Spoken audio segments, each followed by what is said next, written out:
아침을 뉴스로 깨웁니다. YTN 라디오 김호성의 출발 새아침. 여러분 안녕하십니까. 출발 새아침 김호성입니다.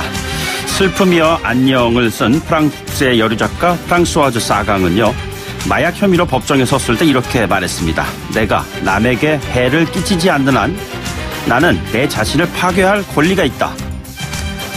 어제 출발 새아침에 출연했던 김희준 변호사는 마약의 종류가 2,000여 종 있다고 밝혔습니다.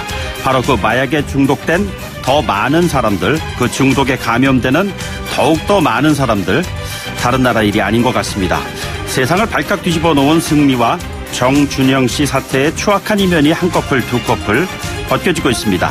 도덕 불감증의 연예인이 마약으로 상대를 무력화시킨 뒤에 성폭행하고 그 장면을 찍고 유포하고 경찰과 유착하고 이 같은 범법 행위를 지속적으로 반복했습니다. 중독입니다. 심리학자 칼 융은 모든 중독은 위험하다고 말했습니다. 그것이 마약이든 알코올이든 또는 이념이든 말이죠.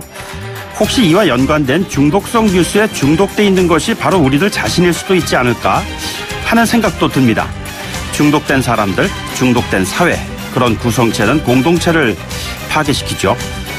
언제인가부터 사자성어로 일반화된 내노람불에 중독된 사회가 아닌 나의 상식이 남의 공감으로 이어지고 건강한 공동체로 가는 길이 열리기를 바랍니다. 3월 15일 금요일입니다. 잠시 후 출발하겠습니다.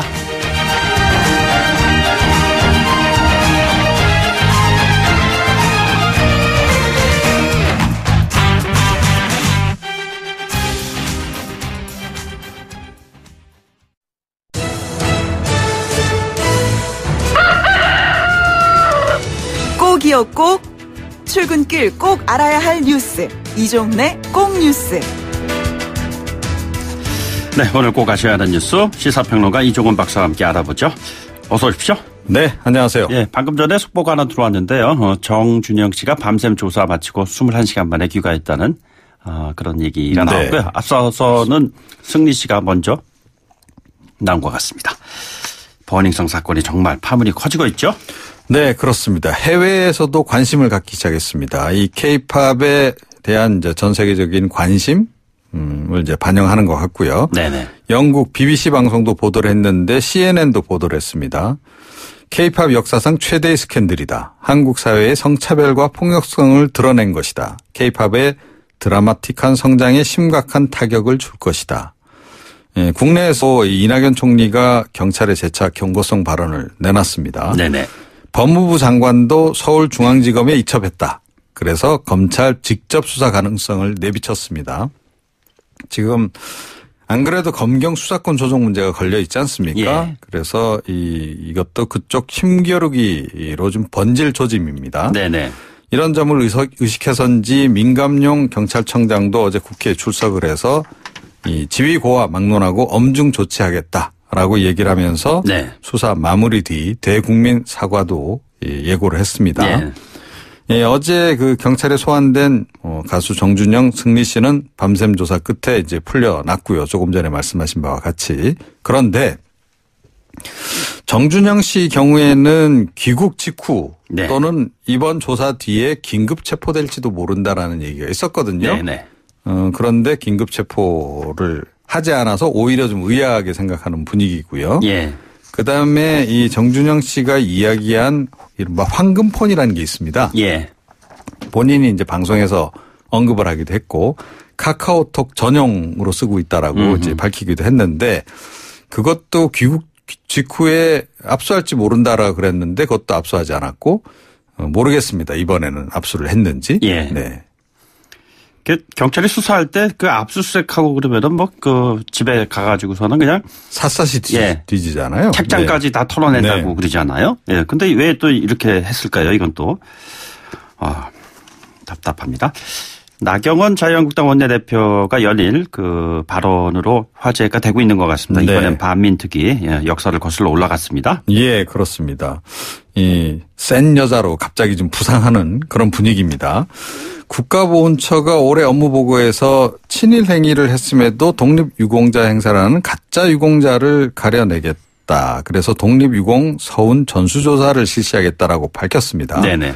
여기에 대해서 이제 나 원내대표가 발언을 한 건데 가짜 유공자는 가려내야 하지만 친일이라는 프레임을 통해서 이 정부의 역사 공정이 시작되는 것 아닌가. 그러면서 정부는 해방 이후 반민특위로 국민이 분열했던 것을 기억할 거다라고 네네. 반민특위를 갑자기 또 끌고 들어왔어요. 뭐 자유한국당은 이미 그 5.18 민주화 운동 유공자 가운데 가짜 유공자 가려내자라고 주장하고 있지 않습니까? 예. 이 서로 지금 이런 식으로 하면서 지금 현대사에 이어서 근대사로 지금 역사 전쟁이 좀 확산하는 예. 그런 조짐을 보이고 있습니다. 그리고 김부겸 행정안전부 장관이 청와대 개각 발표 방식에 대한 발언을 했어요. 뭐 저는 네. 지금 이 박사님 어느 고등학교 출신이냐고 물어보고 싶진 않고요. 네. 예, 그러게 말입니다. 김 장관도 역시 이제 어제 그 행정안전위원회 업무보고에 참석해서 이제 내놓은 발언이 논란이 되고 있는 건데요. 자유한국당 윤재옥 의원이 이번 개각 발표와 관련해서 지역 불균형성을 지적을 했습니다. 네네. 그러면서 이 통상적으로 출신지를 밝히는데 그걸 하지 않고 출신고를 밝힌 부분에 대해서 이제 지적을 했어요. 예. 여기에 대해서 이제 김 장관이 이렇게 발언을 했습니다. 늘 하던 방식이 아닌 출신고별로 발표하는 발상은 누가 했는지 모르지만 네네. 상당히 치졸하다고 생각한다. 이 발언을 듣는 순간 저는 예전에 유시민 의원이 했던 발언이 생각나더라고요. 어떤 거였죠? 청와대 얼라들이 하는 겁니까? 네. 그렇습니다. 예, 근데 뭐 김부겸 장관은 그렇게까지 콕 집어서 누군가를 얘기하지 않았는데 누구를 염두에 두고 이야기를 하는지는 저는 잠깐 짐작은 갑니다. 예. 어찌됐건 지금 김 장관 후임으로 진영 의원이 내정된 상태 아닙니까? 네네. 정치권 복귀가 예정돼 있는데 차기 대선 후보로 자기 정치를 시작한 거 아니냐라는 지적도 일각에서 나오고 있고. 네네. 그런데 제가 보기에는 김 장관의 성격상 이분이 또 할 말은 하시는 분이잖아요. 예. 그리고 사실은 온당한 지적을 했다라고 저는 생각합니다. 개인적으로. 네. 예전에 그 겨울왕국인가 아무튼 그런 애니메이션 영화가 한참 히트했을 때 그 아이들이 그 영화 보고 나서 자기 레릿고에 보내달라고 그런 네. 얘기 했었어요. 네. 레릿고. 예. 레릿고 출신이 그럼 앞으로 좀 뜨는 건가요? 한일 국장급 협의가 있었습니다. 네. 강제징용 배상 판결 이후에 지금 한일 갈등이 격화 와중이지 않습니까? 네네. 최근 일본 정부가 이제 보복 관세 부과하겠다.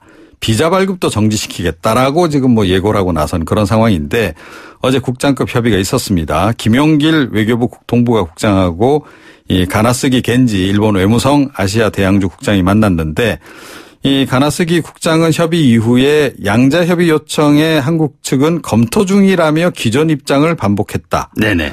대항 조치를 포함해 모든 선택지를 검토하고 있다라고 언급을 했습니다. 우리 외교부 설명은 조금 다릅니다. 예. 우리 정부는 대응 조치 문제가 그러니까 일본 정부의 이제 대응 조치를 얘기하는 겁니다.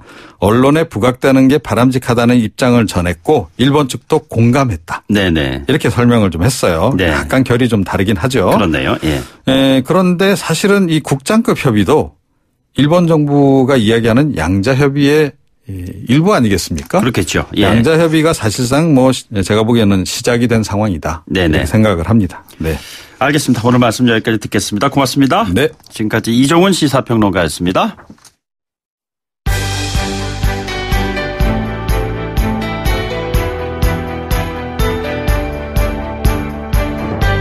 한국 정치를 풀어내는 토론 사이다. 한국 정치를 풀어내는 토론 사이다. YTN FM 출발 새 아침. 여의도 중계석.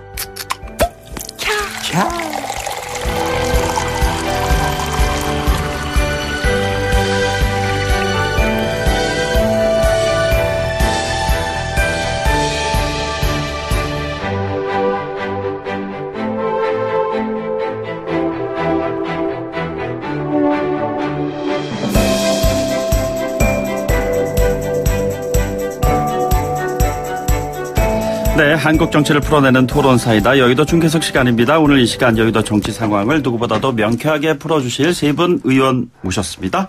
자유한국당 백승주 의원 나오셨습니다. 안녕하십니까? 예, 안녕하십니까. 경상북도 구미의 백승주 의원입니다. 예, 그리고 바른미래당의 오신환 사무총장도 나오셨습니다. 예, 안녕하세요. 서울 관악을 출신 오신환 의원입니다. 예, 그리고 오늘의 뉴페이스 한 분 오셨습니다. 새롭게 합류하신 더불어민주당의 김병관 의원 나오셨습니다. 안녕하십니까? 네, 안녕하세요. 성남 분당갑 출신의 김병관 의원입니다. 분당에서 오셨나요? 네, 여의도에서 네. 오셨나요? 분당에서 왔습니다.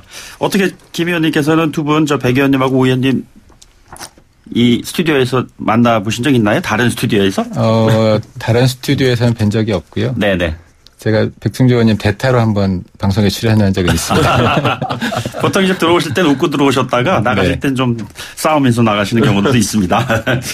가벼운 질문으로 먼저 좀 시작을 하겠습니다. 모두 이제 새 당이 의원총회도 있으시고 뭐 이랬다고 하는데 각 당에서 보면은 이렇게 총회 같은 거 하면은 어느 분 그 목소리가 가장 좀 크신가요? 백 의원님 먼저 좀 말씀해 주실까요? 의원총회 하면은 예. 자주 나가는 사람이 꼭 자주 나가게 되더라고요. 그렇습니까? 근데 자꾸 진행될수록 네네. 조금 대여 관계가 되겠죠. 예. 조금 강경한 목소리들이 조금 증가되는 이런 요즘 분위기가 그렇다는 것입니까? 통상적으로 그렇습니다. 아마 다른 당도 비슷하지 않을까 이런 생각합니다. 그러세요? 바른미래당도? 뭐 의원님? 기본적으로 의총을 하게 되면 좀 강성 발언을 하는 분들 중심으로 분위기가 잡혀가기도 하죠. 왜냐하면 생각이 있지만 나서서 발언하지 않는 의원들이 또 많이 있거든요. 네네. 예, 그러다 보니까 자칫 잘못하면 전체의 의견인 양 왜곡된 방향으로 갈 수도 있는데요. 결과적으로 또 뭐 그 속에서 또 과정 속에서 어떤 결론을 내거나 할 때는 또 표결을 하거나 당론이라는 어떤 큰 틀에서 조정을 하기 때문에 또 뭐 바깥으로 이제 언론에 비춰지는 부분들만 그렇게 되지 또 아주 중요한 결정을 할 때는 또 거기에 좌지우지 되는 것 같지는 않습니다. 여당은 좀 다를 수도 있지 않을까 생각도 드는데요. 뭐 여당이라고 다르겠습니까? 비슷하죠. 아, 그렇습니까? 네네. 근데 두 분 말씀하신 대로 꼭 그 발언을 자주 하시는 분들이 자주 하세요. 그래서 사실 오늘 못 오신 이제 서른 의원님도 발언을 자주 하시는 분 중에 한 분이신데, 네네. 약간 이제 당의 쓴소리도 많이 하시고 이런 분이시죠. 예, 일단 톤이 좀 높아야 되고 강해야지 이제 그 지배 구조가 형성이 되는군요. 뭐 대부분 저희 집도 뭐 모계 중심의 사회여서 제 목소리가 그렇게 크지 못합니다. 자, 오늘의 핫한 이슈 패스트트랙 얘기 먼저 하지 않을 수가 없을 것 같습니다. 오늘이 데드라인인데 이 데드라인이 지켜질 수가 있을지 무산될지 정말 참 궁금하기 그지없습니다. 야당 쪽 입장을 먼저 좀 들어봐야 될 것 같아요. 백 의원님 어떻게 될 것 같습니까? 우선 뭐 저는 이 데드라인이라 했는데 참 사실 저는 의회 민주주의가 죽느냐 사느냐 하는 그런 중요한 날이다 이렇게 생각합니다. 신속 처리 안건에 관련된 국회법, 패스트트랙 이 부분에 어떤 법 정신은 안건을 제출하고 오랫동안 수기하다가 안 되면은 이 신속 처리 안건 룰에 의해서 하도록 됩니다. 안건도 제출하지 않고 패스트를 지정을 하는 이런 웃지 못할 이 국회법 자체를 위반한 것이고요. 네네. 이 부분은 법정시라든지 관수법처럼 여겨지는 게 경기 룰을 정하는 것, 선거 절차를 정하는 것은 주요 정당들의 합의라는 게 하나 관수법본적 되어 있는데 이것을 무시한 부분이 있는데 오늘 처리될 거냐 안 될 거냐 우리 오신환 의원한테 달린 것 같아요. 바른미래당의 어떤 입장이 중요한데 18표 중에 11표가 되면 이제 위원회에서 지정할 수 있는데 바른미래당이 아직도 협상 여지를 남기고 있어서 오신환 의원님 잘 부탁합니다. 예. 민주주의를 살리냐 죽느냐 달리겠습니다. 제 질문 대신해 주셨어요. 의원님 말씀해 주셔야 될 것 같아요. 저는 뭐 지금 3월 15일이라는 데드라인이 어떤 근거로 해서 뭐 그렇게 일컬어지는지 좀 의문이고요. 왜냐하면 이제 공직선거법상 국회의장에게 선거구 획정위원회가 13개월 이전에 그렇죠. 그 안을 제출하는 것 때문에 이제 그렇게 한 것 같은데요. 패스트트랙은 330일 아닙니까? 이제 지금 만약에 지금 4개 특위에서 검경수사권 조정과 공수처가 패스트트랙을 가게 되면 상임위에서 180일, 그 다음에 법사위에서 90일, 본회의장에서 또 60일 이렇게 해서 330일인데요. 이제 본회의장에 부의가 되면 그 이후에는 의장이 또 직권으로 안건을 상정할 수 있다고 합니다. 그렇기 때문에 뭐 최단 기간으로 따지면 270일 정도로 볼 수가 있기 때문에 아직 시간에 대해서 그것이 꼭 오늘을 넘긴다고 해서 안 된다 이렇게 보기는 어렵고요. 다만 지금 백승주 의원님 말씀처럼 제 정당들이 그 국회 안에서 합의를 도출해내는 것이 가장 바람직하죠. 하지만 그 패스트트랙의 취지 자체는 그것이 논의 과정 속에서 해도 안 달 때는 다른 우회적 통로를 만들어 놓은 취지도 있거든요. 근데 지금 뭐 개혁 법안이라고 하는 패스트트랙 검경수사권 조정과 공수처의 문제는 하루 이틀의 문제가 아니고 또 선거제 같은 경우도 작년 12월에 원내대표 간의 합의문에 대한 각서도 쓰지 않았습니까? 네네. 이런 과정 속에서 논의가 우리가 판단할 때는 더 이상 진척이 없다라고 판단을 한 것이죠. 그렇게 되면 논의를 오히려 더 촉발시키기 위해서 앞서 말씀드린 대로 270일에서 330일에 대한 여유가 있으니까 오히려 한국당이 좀 더 적극적으로 논의 구조 안에 들어오게 하기 위해서라도 패스트트랙을 걸 수밖에 없다라는 그런 판단들이 있는 겁니다. 장으로 끌어들이기 위한 방안이죠. 그러니까 그런데 김병관 의원님께 한번 여쭤보겠습니다. 여야 4당 공조 논의가 이게 진통이 불가피하지 않을까 이렇게 지금 고개를 갸우뚱하는 분들이 있습니다. 어떻게 될 거라고 예상하시는지요? 뭐 지금 말씀 주셨지만 결국 키는 우리 바른미래당이 쥐고 있는 것 같습니다. 그래서 기존에 이제 여야 사당이 계속 이제 아직 이제 최종 합의에 이르지는 못했지만 합의를 진행해왔던 그 정신을 생각한다면 저는 아직은 좀 여유가 그 가능성이 열려 있다고 생각을 합니다. 또 330일이라는 기간이 뭐 사실 꼭 330일을 지켜야 되는 건 아니고 오시는 말씀처럼 뭐 270일 한 50일의 여유가 있어요. 그렇게 여유가 있다고 할 수도 있지만 사실 우리 국민들이 바라볼 때 앞으로 한 60일 정도 더 이런 사태를 더 지켜봐야 되느냐. 사실 이렇게 바라볼 때는 지금 상태로 계속 간다는 건 결국 바람직하지는 않거든요. 이제 뭐 저희도 저나 뭐 여당 의원님들 다 마찬가지 생각이시겠지만 선거제라는 거는 게임의 룰이기 때문에 여야 합의로 하는 게 당연한 겁니다. 당연한 건데 그럼에도 불구하고 우리 법에서 신속관건 처리라는 패스트트랙이라는 거를 만든 이유는 기본적으로 국회 시스템이라는 건 합의를 전제로 합니다만 합의가 되지 않을 때는 결국 뭐 어떤 방법이든 처리할 수 있는 방법이 필요하거든요. 그게 이제 우리 민주지사에서 일종의 다수결 제도를 채택한 것이 신속 처리안건 제도인데 이 선거제 그리고 선거제도 개혁 그리고 다른 우리가 지금 논의하고 있는 여러 개혁 법안들이 국민들이 바라볼 땐 좀 빨리 처리해야 된다고 생각하는 그런 법들이거든요. 그래서 아직 무산됐다라고 보기보다는 조금 더 좀 얘기를 해서 했으면 좋겠다는 말씀을 좀 드리고요. 그리고 또 한 가지만 덧붙이고 싶은 게 사실 선거라는 게 선거법, 선거제도라는 것이 우리 이제 국회의원들끼리 모여서 지금 논의를 하고 있습니다만 사실은 국회의원은 국민의 대표를 뽑는 거거든요. 국민의 의견을 사실 듣고 그 게임의 룰을 만들어야 됩니다. 그런데 지금 국민의 여론의 다수는 우리 저희 그 사당 여야가 합의했던 사실 5당이 합의했었죠. 이제 연동형 비례대표제를 포함한 이제 선거제도 개혁에 대해서 국민들께서 다수가 찬성하고 계시기 때문에 저는 이 기본 국민의 의견을 무시하면서 가서는 안 된다고 생각을 합니다. 알겠습니다. 그런데 뭐 백 의원님 말씀해 주셔야 될 것 같아요. 패스트트랙의 열차가 올라가는 순간 우리는 그 열차에 다 뛰어내리겠다. 뭐 이런 입장이시잖아요. 강경 대응 예고하고 있는데 어떻게 전망하십니까? 뛰어내리면 다음 주부터 제가 못 나오지 않겠습니까?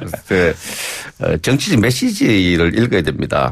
사실 그런 다 뛰어내리겠다 이런 발언에 대해서 민주당과 특히 정부 여당은 기를 기울여야 됩니다. 만약에 이 메시지의 핵심은 20대 국회의 잔여 임기 동안에 국회는 거의 기능 상실한다 이렇게 해석되어 있죠. 이런 그 제1야당의 결연한 정치적 메시지를 생각해야 되는데 이것을 조금 일부 야당은 또 조롱까지 하고 있더라고요. 이렇게 해서는 안 되죠. 그래서 제1야당이 없는 114석이 없는 가운데 뭐 또 어떻게 보면 그 제1야당이 없으니까 독재하기 좋잖아요. 그런 식으로 환경이 좋아진다고 하면서 조롱하는 분위기는 맞지 않고요. 제1야당의 결연한 의지, 합의 처리를 촉구하는 선거법 절차, 룰에 관한 문제만큼은 합의 처리해야 된다. 패스트트랙 안 된다. 네네. 이런 부분에 대한 메시지를 전달했다 이렇게 봅니다. 알겠습니다. 제가 한 말씀 좀 드리면 말씀하시죠. 사실은 이제 과거 동물국회라고 일컬어지는 그 당시에 국민들의 지탄을 받았던 국회 네네. 그걸 뛰어넘기 위해서 이제 국회 선진화법을 도입했는데 그 취지는 다수가 물리적으로 막 밀어붙이지 말라라는 취지가 있는 것이잖아요. 예. 하지만 반대의 측면에서 보면 소수의 의견으로 인해서 아무것도 할 수 없는 그런 상황들이 도래할 수도 있거든요. 지금 네네. 현재의 모습이 또 그렇고요. 예. 그렇기 때문에 이게 5분의 3이라는 어떤 다수의 의견들이 충족될 때는 충분히 그 안에서 논의를 좀 더 할 수 있는 시간적 여유를 두고 네. 그럼에도 불구하고 안 될 때는 불가피한 선택을 할 수밖에 없다. 네네. 그런 취지의 지금 패스트트랙 제도입니다. 그렇기 예. 때문에 이것이 국회법 절차에 있기 때문에 저는 하루빨리 한국당이 이 논의의 틀 속에 들어와서 의견들도 제출하시고 또 그 안에서 협상할 수 있는 여지는 충분히 있다. 근데 무조건적인 우리는 안 된다라는 쪽으로만 가게 되면 이제 불가피한 선택을 할 수밖에 없는 것이죠. 패스트트랙의 대상에 관련해서 우리가 생각해 봐야 될 것이 이 부분이 모든 사안의 법안에 대해서 그렇게 해야 되느냐. 이거 안건 아직 나오지도 않았어요. 예. 태어나지도 않는데 막 그냥 안건 제출도 안 해놓고 지금 논의는 좀 있었지만 패스트트랙을 채우겠다는 것은 이건 정말 좀 당리당략적으로 볼 수밖에 없고 이거는 이 선진화법의 가장 큰 취지는 법안을 제출했는데 오랫동안 이게 의논이 안 되고 이럴 때 이 패스트트랙을 태우라는 거지. 그럼 법안도 제출하지 않고 패스트트랙을 했다는 거는 이 법안을 악용하는 거예요. 하나의 네네. 날치기 통과로 악용하는 거기 때문에 법 정신 맞지 않다. 그 조항의 정신이 맞지 않다 이렇게 생각을 합니다. 알겠습니다. 김병관, 백승주, 오신환 세 분 의원 모시고 얘기하고 있습니다. 저희들이 잠깐 광고를 듣고 2부에 돌아오도록 하겠습니다. 뉴스를 만들어내는 뉴스, 이슈를 끌고 가는 이슈, 아침을 여는 정통 아침 시사, YTN 라디오 김호성의 출발 새아침. 네, 더불어민주당 김병관 의원, 자유한국당의 백승주 의원, 바른미래당 오신환 의원과 함께하고 있습니다. 다음 이슈로 좀 넘어가 보도록 하겠습니다.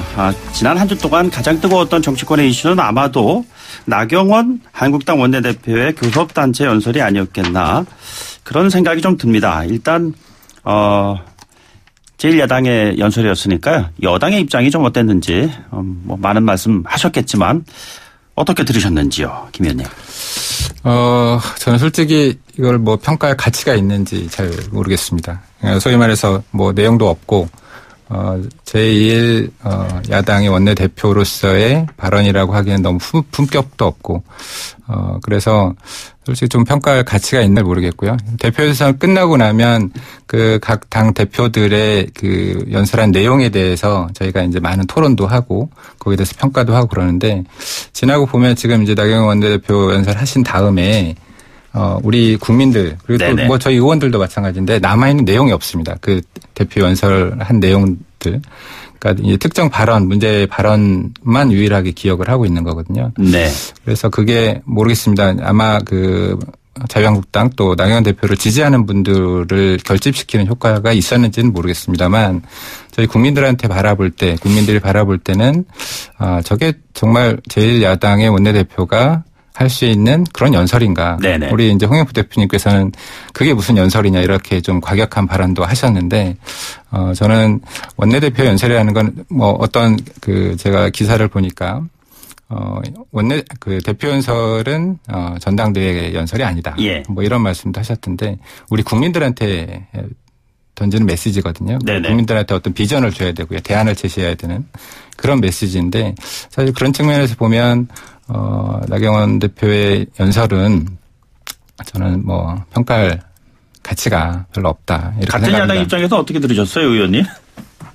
저는 뭐 그 내용은 좀 차치하고서라도 사실은 교섭단체 대표 연설은 그 정당에 주어진 시간입니다. 예. 40분 동안 적어도 주어진 시간이기 때문에 그것은 아까 김병관 의원님 말씀처럼 국민들에게 비전을 제시하고 본인들의 메시지를 전달하는 거예요. 예. 그 평가는 국민들이 하는 것이지 네네.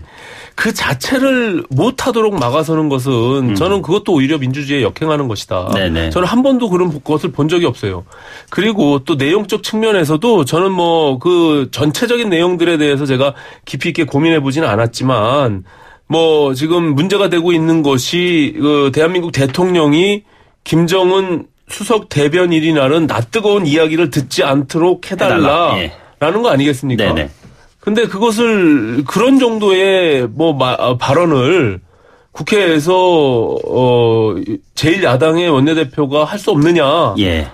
그렇게 하면서 그것을 연설 자체를 무조건 고함을 지르면서 막는 것이 과연 바람직한 것이냐라고 보면 저는 또 거기엔 동의하기가 좀 어렵습니다. 네네. 예, 그것은 재갈을 물리는 것이고 예. 또 국회에서는 얼마든지 자유롭게 본인의 이야기를 하고 그것에 대한 정치적 책임은 또 국민들을 통해서 심판받는 것이거든요. 뭐 연장선상이 있다고 보는데 저는 조금 아쉽게 생각합니다. 이 부분은 저도 그 연설문 작성 과정에 관여도 하고 윤독회도 참가를 했는데 국민들이 좀 관심을 가져주길 바랐던 데는 우리가 올 부동산 공시지가에 대한 문제가 나왔는데 조세의 부담을 과감하게 줄이자. 또 그 대북 특사를 보내서 굴절 없는 국민의 목소리를 대한민국의 목소리를 행량 지도자에게 직접 전하겠다. 그리고 통일정책 대북정책 일관되어 있는 이런 정책 제안의 염두를 7가지 정책 제안을 했는데 이것이 관심이 집중될 줄 알았는데 이거 다 나왔던 거 이걸 청와대 대통령이 김정은 수석 대변인이냐 블룸버그 통신을 인용해서 이런 말 안 듣도록 좀 해달라.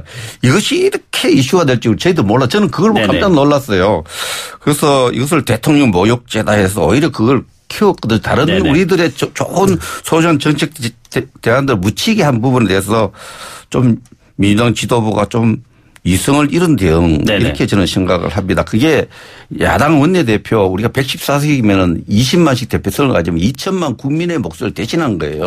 그냥 2천만 국민이 이렇게 생각하구나 이렇게 들어주면 되는데 여기에 대해서 그 민주당이 대통령에게 과잉 충성하는 모습 이런 부분이 오히려 우리가 어렵게 준비한 우리 정말 회의를 많이 준비했던 정책 대안 부분에 대한 국민적 관심을 떨어뜨렸다. 저희들 더 아쉽게 생각합니다. 어제 반민특위 발언도 보면은 그 연장선상에 있었던 것이 아닌가라는 생각을 하는 분들이 계세요.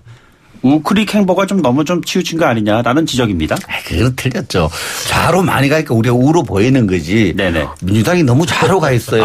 그 언론이 안 움직이는데 오히려 좌쪽으로 갔다니까. 언론이 그걸 조명을 안 하고 자꾸 우리가 우로 갔다 그러는데 좌로 너무 가니까 우리가 가운데서 있는데 우리가 우쪽으로 가 있는 거죠. 김 의원님 그럼 좌로 가신 건가요? 이 부분은 제가 반박을 좀 해야 되는데요. 그 민주당 의원들이 대통령에 대한 과잉 충성이 아니고 사실은 저희들이 보는 거는 국민들에 대한 충성입니다. 그러니까 국민들이 바라볼 때 이걸 어떻게 볼지 그리고 그 백순주 의원님 좋은 말씀하셨는데 사실 야당의 대표 연설을 하게 되면 어떤 정부에 대한 쓴소리도 하고 대안을 제시해야 되는 그런 자리인데 말씀하셨던 그런 내용들이 국민들이나 저희 의원들한테 전혀 남아있지 않거든요. 그거를 뭐 여당 내지는 다른 야당에서 그렇게 프레임을 만들어가지고 이렇게 된 거다라고 말씀하셨는데 사실은 연설 내용에 문제가 있었기 때문에 그렇게 받아들일 수밖에 없었던 거고요. 지금 그리고 또 해외 언론에서 나왔던 거를 인용한 거다. 근데 그래도 제1야당의 원내대표면 해외 언론에 나왔던 걸 무비판적으로 받아서 그걸 자기의 목소리인 것처럼 얘기하는 것이 온당하냐. 이런 얘기를 당연히 할 수 있고요. 저도 똑같은 얘기를 할 수 있습니다. 이게 적절한 말인지 모르겠는데 방송에서 저는 대한민국의 제1야당의 원내대표가 아베 수석 대변인의 이란 말을 듣지 않았으면 좋겠다. 지금 인터넷상에서는 아베라는 용어를 많이 쓰거든요. 근데 제가 이렇게 얘기하면 저는 당연히 부적절한 표현이라고 생각하고 국회의원으로서 품격 없는 얘기라고 생각합니다. 그냥 동네에서 친구들끼리 만나서 술 한잔 걸치고 할 수 있는 그런 얘기죠. 근데 이게 대표 연설에서 할 수 있는 그런 얘기는 아니라는 거고요. 그래서 지금 이제 나경원 대표가 어떻게 보면 이제 보수력 결집을 목표로 한 건지는 제가 잘 모르겠습니다.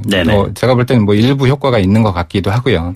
하지만 저는 그것보다는 그런 갈라치기 정치가 아닌 더 큰 그림을 두고 정치를 했으면 하는 그런 바람입니다. 그러니까 제가 볼 때는 그 내용에 대한 평가를 누가 하느냐에 따라서 다르잖아요.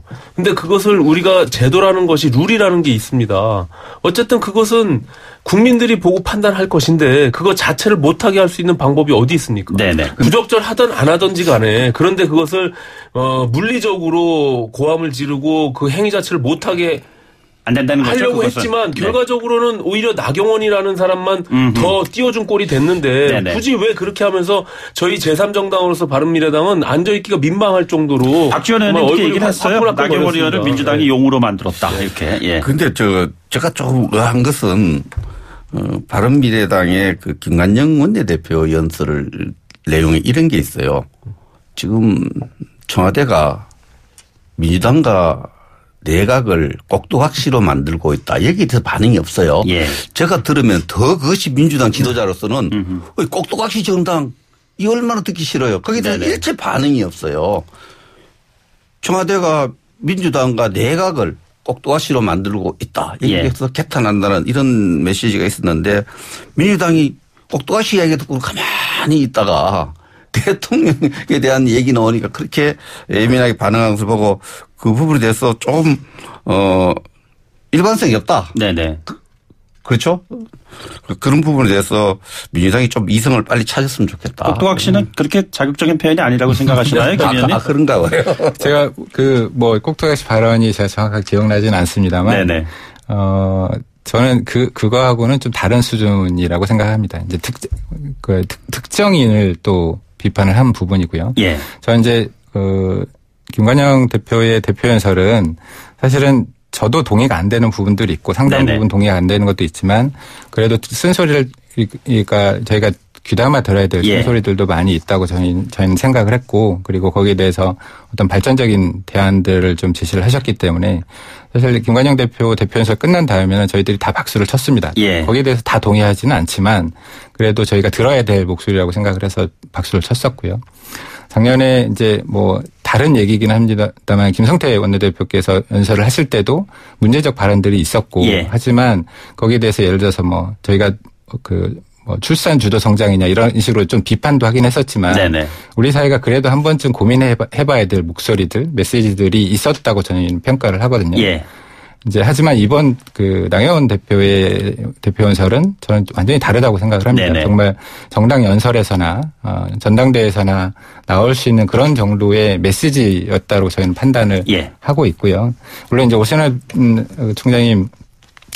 의원님 말씀처럼 이거에 대한 최종 판단은 결국 국민들이 하는 거라고 생각을 합니다. 이제 다만 저희가 그날 나경원 대표 연설하실 때 얘기했던 건 저희가 막자라는 게 아니고 그건 부적절한 표현이기 때문에 저희가 이제 국회에서 연설을 하든 상임위를 하든 좀 과도한 발언이 나오면 사과를 하고 사과하고 계속 해라라는 의미였습니다. 그날도 알겠습니다. 저희가 사과를 한 다음에 하라는 의미. 아니 이제 그날 그게 민주당 의원님들만 듣고 있었던 것이 아니잖아요. 거기는 정의당, 바른미래당 또 무소속 민주평화당 다 듣고 있었어요. 그 사람들이 모두 일어나서 다 그거를 얘기하지는 않았습니다. 듣기 싫으면 일정 정도 하다가 나가야죠. 듣기 싫으면 나가면 되잖아요. 근데 저날 더 충격적인 건 저는 초선 의원입니다. 초선 의원인데 정당 대표 연설하는데 의장석 상단까지 막 올라가서 제지하려는 이런 모습들은 정말 놀랐습니다. 어떻게 저렇게 할 수 있나. 정당 대표 연설하는데 그걸 막기 위해서 항의한다고 하지만 연단이 의장이 앉은 의자 그걸까지 올라가서 막 약간 국민들 보기 참 부끄러운 모습들을 많이 보여줬습니다. 함께 올라가셨잖아요. 나중에 그냥 아예 올라가지 마시죠. 같이 올라가셨어요. 같이 올라갔어요? 예, 알겠습니다. 지금 시간상 말이죠. 세 분께 한 약 20초 정도씩 마무리 발언을 드려야 될 것 같아요. 이 사태가 지금 윤리제소의 맞제소까지 이어지면서 국회가 파행으로 가지 않을까 걱정하시는 분들이 참으로 많으신데요. 이 부분과 관련해서 한 국회 정상화를 위한 세 분 의원님들의 한 20초 발언을 듣도록 하겠습니다. 먼저 김 의원님 먼저 해주시죠. 저는 이제 이게 최초에 우리 이제 5당 대표들끼리 합의했던 우리 선거제도 개편에 관해서 1월 달까지 이제 처리하겠다라는 이제 사실 그 합의가 있었고 그 합의가 불발되면서 이런 어떻게 보면 이제 사태가 온 거기 때문에 우리 이제 자유한국당에서 조금 더 우리 국민들의 의견을 받아들여서 이런 선거제도 개혁, 또 검찰 개혁, 또 여러 가지 개혁 방안들이 있습니다만 거기에 대해서 좀 더 적극적으로 동참하면서 우리 다시 이제 국회가 정상화되고 좀 합의제 기구로서의 국회가 좀 빨리 되었으면 좋겠습니다. 알겠습니다. 의견님. 예, 대통령이 선거 공약을 이행하기 위해서 관수법처럼 합의한 선거법 처리가 엿가락처럼 엿장사처럼 바꾸어치기로 또 끼워넣기로 처리된 걸 막아야 됩니다. 이거 민주주의 하나의 새로운 경쟁의 위기입니다. 그래서 빨리 민주당이 또 이성을 해서 국민이 원하는 방향대로 이때까지 간수법전 지켜온 대로 선거법 분야만큼은 여야가 합의해서 처리하도록 이성을 찾기를 바랍니다. 알겠습니다. 오 의원님. 제가 국회에 들어온 지 뭐 오래진 않지만 정말 바깥에서는 그렇게 점잖은 분들이 국회만 들어가면 그렇게 싸우는 모습들을 보고 참 안타까웠거든요. 이것은 기본적으로 그 시스템 제도에 문제가 있다 이런 생각이 있습니다. 그래서 저희가 그 선거제도, 민심 그대로의 선거제도를 주장하는 것이고 그것이 받아들여졌을 때는 단순히 지금 좀 어렵더라도 저는 이제 정치에 대한 새로운 변화 그 속에서 국민들한테 신뢰를 줄 수 있을 것이다 이런 확신합니다. 예. 알겠습니다. 김병관, 백승주, 오신환 세 분 의원과 함께했습니다. 세 분 오늘 고맙습니다. 감사합니다. 네, 고맙습니다. 네, 감사합니다. 네, 8시 뉴스 듣고 3부에 돌아오겠습니다.